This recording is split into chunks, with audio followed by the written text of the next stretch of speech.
इलाहाबाद उपचुनाव में कांग्रेस प्रत्याशी पवन बेनीवाल की जीत सुनिश्चित करने के लिए पार्टी प्रदेशाध्यक्ष कुमारी शैलजा ने दिन रात एक कर दिया है। उन्होंने हलका के गांव पहुंचकर लोगों से पवन बेनीवाल के पक्ष में वोटों की अपील की है, जहां पर उन्होंने हलका के गांव उम्मेदपुरा, ढाणी लक्ची, काशी का बास, बेहरवाला सहित अन्य गाँव के ढाणियों में ग्रामीण सभाओं को संबोधित किया। इस मौके पर पार्टी प्रत्याशी पवन बेनीवाल, विधायक शिषपाल केरवाला सहित तमाम बड़े नेता मौजूद रहे। कुमारी शैलजा ने कहा है कि प्रदेश की मनोहर सरकार भी केंद्र की मोदी सरकार के पदचिन्हों पर चल रही, इसलिए आमजन की समस्याओं का निदान करवाने की बजाय लोगों को कुचलने का काम किया जा रहा है। प्रदेश सरकार की गलत नीतियों की वजह से आज हर वर्ग दुखी है और इस सरकार से छुटकारा पाना चाहता है।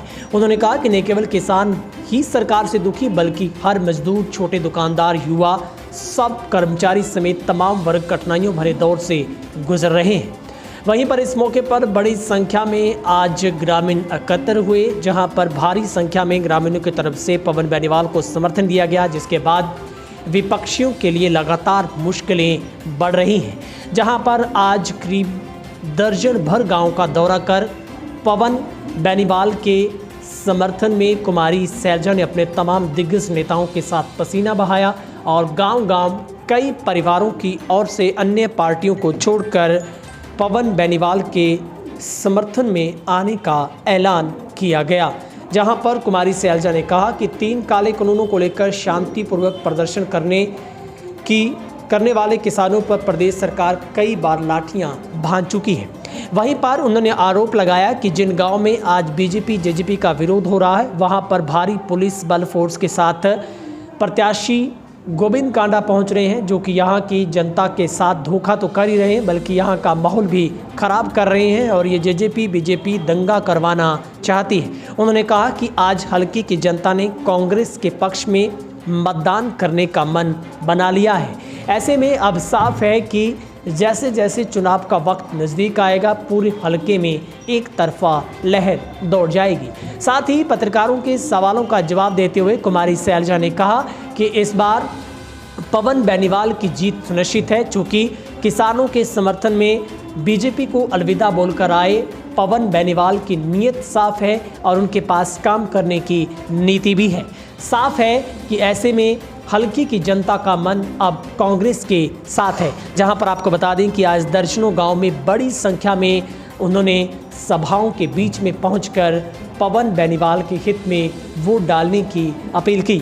इस मौके पर मीडिया से बातचीत में पवन बेनीवाल ने भी दावा किया कि यदि उन्हें सत्ता में आने का मौका मिला तो यहां की तमाम समस्याओं का हल किया जाएगा। जहां पर आपको बता दें कि ज़मीनी हकीकत से रूबरू पवन बेनीवाल का दावा है कि पानी, पेयजल और इसके अलावा जल भराव सहित स्वास्थ्य संबंधी तमाम सुविधाओं को जो आज तक लोगों को महरूम रखा गया, उनका हर हाल में लोगों को लाभ दिया जाएगा। जहां पर आज कई गांव में हजारों की संख्या में ग्रामीणों की मौजूदगी में पवन बेनीवाल को मजबूती देने का आश्वासन दिया गया। इस मौके पर डॉक्टर केवी सिंह ने भी पवन बेनीवाल के समर्थन में उतरते हुए उनकी जीत का दावा किया है।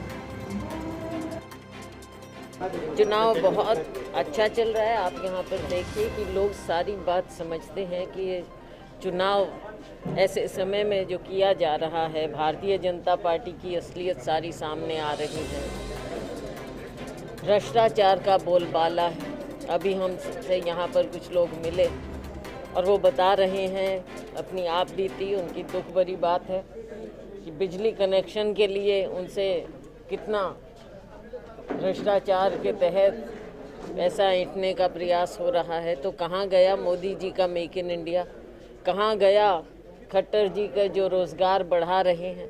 जो छोटे छोटे नौजवान अपनी छोटे छोटे उद्योग लगाना चाहते हैं, उनके साथ ऐसा किया जाता है तो हमारा प्रदेश कहाँ से आगे बढ़ेगा? शायद यही कारण है कि हमारे प्रदेश में बेरोज़गारी नंबर 1 चल रही है देश के अंदर। कोई बात नहीं, देखो वो अपनी बात रखेंगे। उन्होंने किसी न किसी तरह से तो वोट मांगनी है, लेकिन लोगों के बीच में जाकर जनता ये भी तो पूछेगी कि ये उपचुनाव क्यों हो रहा है, क्यों उन्होंने इलाहाबाद के लोगों को इस उपचुनाव में धकेला और क्यों वो दोबारा मैदान में आए। आज के दिन क्या स्थिति बदल गई है किसानों की, हमारे गरीबों के बारे में क्या उन्होंने विधानसभा में एक बार भी आवाज़ उठाई कि यहाँ पर राशन कार्ड नहीं बन रहे हैं, यहाँ पर प्लॉट नहीं मिल रहे हैं? क्या किसी की आवाज़ उन्होंने उठाई? तो असली मुद्दे तो ये हैं, बात ये नहीं है कि कौन किस खेत की मूली है। पवन जी, कल तक भारतीय जनता पार्टी का हिस्सा रहे, काफी वायदे किए गए और आज वही भारतीय जनता पार्टी फिर से वायदों पे उतर आई है, तो आपको क्या लगता है कि कहीं ना कहीं ये वायदे चुनावी लॉलीपॉप लोगों को दिया जा रहा है या वाकई में पूरे होने वाले? ये बिल्कुल चुनावी लॉलीपॉप है। इस टाइम में, चुनाव के टाइम में दिया जा रहा है। पिछले 7 सालों से मैं लगातार बीजेपी में था और जो अभी आपने बात करी सेम की समस्या को हटा देंगे, तो ये लगातार 7 साल से मैं इसके लिए संघर्ष करता रहा। मुख्यमंत्री से बारी बारी मिला, आपने देखा होगा मुख्यमंत्री जी आए, यहाँ पे सीएम अनाउंसमेंट भी की थी इसकी, लेकिन धरातल पे कोई काम नहीं हुआ। ये आपके सामने है, ये चुनावी लॉलीपॉप के सिवाय कुछ नहीं है। चुनाव के समय में पवन जी अगर बात करें तो सड़कों को रिपेयर करने का काम शुरू कर दिया गया, बिजली के खंभे ला करके रख दिए गए लोगों के यहाँ पे, तो कहीं ना कहीं आपको नहीं लगता कि आचार संहिता लगने से पहले भी सरकार को ये कर देना चाहिए था? बिल्कुल जी, ये काम तो पहले होने वाले थे, अब तो लोगों को लुभावने के लिए ये काम किए जा रहे हैं। चुनाव आचार संहिता का शरेआम उल्लंघन है, लेकिन वो सरकार है इनकी, ये मानती नहीं है, ये अपना गलत काम कर रहे हैं और जनता सब समझती है। जो ये आज कल खंबे घेर रहे हैं, ये खंबे पड़े ही रहेंगे। 30 तारीख के बाद इनको कोई नहीं देखने वाला, ना तार लगेगी, ये खंबे ऐसे ही पड़े रहेंगे। किसान आंदोलन का आप इस चुनाव पे कितना कसर मान है? बिल्कुल बहुत गहरा असर है जी, सारे हिंदुस्तान पर चल रहा है किसान आंदोलन का असर। तो इस चुनाव में भी आप देख लो, इनको कई गाँवों में तो घुसने नहीं दे रहे, भाजपा को और जसपा को, इनको गाँव में घुसने नहीं दे रहे, तो अवश्य इस पर फर्क तो पड़ेगा ही। कल हुड्डा साहब ने एक बात कही थी कि एक फोटो वायरल हो रहा है जिसमें लिखा हुआ था एक भाई भाई को जिताने के लिए और एक भाई भाई को हराने के लिए, इस पे आप क्या कमेंट करना चाहेंगे? उन्होंने अगर कहा था, ये बिल्कुल सही बात है।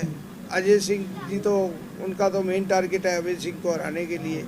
वो तो चाहते हैं भी ये पार्टी खत्म हो जाए, क्योंकि आपस में खींचातानी इतनी है। और एक भाई अपने भाई के लिए, गोविंद के लिए, गोपाल चाहेगा भी अपना भाई जीते, तो इसमें कोई गलत बात नहीं कही उन्होंने। सर, आज भी पंजाबी बैंड जहां आप सबसे पहले जा रहे तलवाड़ा और अमृतसर कला, वहां पर कांडा का कार्यक्रम था, गोविंद कांडा जी के साथ रणजीत सिंह जा रहे थे, लेकिन उन लोगों ने तलवाड़ा में ही वहां पर धरना शुरू कर दिया है, ट्राली वगैरह लगा के कलेक्टर से रास्ता रोका है। देखिए जी, इसके बारे में मैं आपने अवगत कराया है, और ये किसान है जी, किसान जब अपनी पे आ जाएगा तो वो करेंगे। जब किसानों ने पोस्टर बैनर लगा रखे भी इस गांव में भाजपा का जसपा का कोई भी आदमी ना आए, हम नहीं घुसने देंगे, तो किसान इतना दुखी है, वो आज बिल्कुल नहीं इनको घुसने देंगे। और आपने देखा होगा कागदाना में धनखड़ साहब की रैली थी, वहाँ पे भी किसान बड़े इकट्ठे हुए थे और रैली का विरोध किया था। तो ये तो स्वाभाविक सी बात है। तीन काले कानूनों के खिलाफ किसान सारे एक है, उनको नहीं चाहिए। ये तीनों किसान, ये जो बिल है ये वापस लेने चाहिए सरकार को तुरंत। विरोध के बावजूद भी ये जा रहे हैं सर, मंशा क्या लगती है आपको? मंशा विरोध के बावजूद जा रहे, मंशा इसकी मैं क्या बताऊँ, स्पष्ट सी मंशा है। वो चाहते हैं हम लोगों को बरगला ले, लेकिन लोग उनकी बातों में आने वाले नहीं है। खराब, केवल माहौल खराब करना चाहते हैं, कभी धर्म के नाम पर, कभी जाति के नाम पर। भारतीय जनता पार्टी का एजेंडा केवल है। ठीक है।